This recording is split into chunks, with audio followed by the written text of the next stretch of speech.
This is a demonstration of how I learned firsthand why things like signal analyzers cost a lot of money.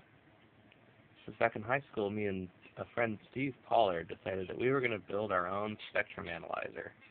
This was going to be the readout. Look at all this wiring.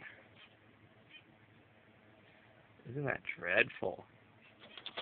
And of course, it's not possible that the thing could have worked because there would have been so much noise from these bar graph outputs, these bar graph drivers going through all these spindly wires, that it would have interfered with all these audio things here. These are all filters. So this was the low end, all the way up to the high end. Looks like I got it up to 14 kilohertz from 50 kilohertz. The problem is that I used cheap capacitors and cheap components, and so they actually didn't end up at the frequencies that I calculated them to be. They ended up quite a ways off.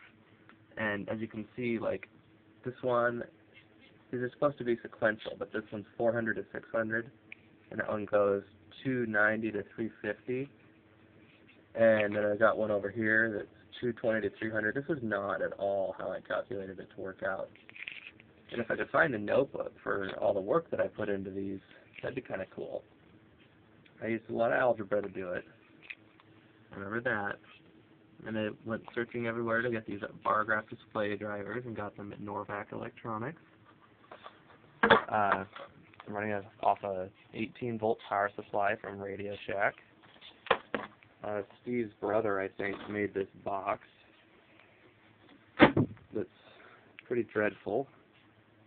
Not the best enclosure in the world. Anyway, this thing's been sitting in my closet now for, oh, I don't know, probably 10 years. Yeah, at least 10 years. And I'm going to throw it away because it's an albatross. So, isn't that lovely?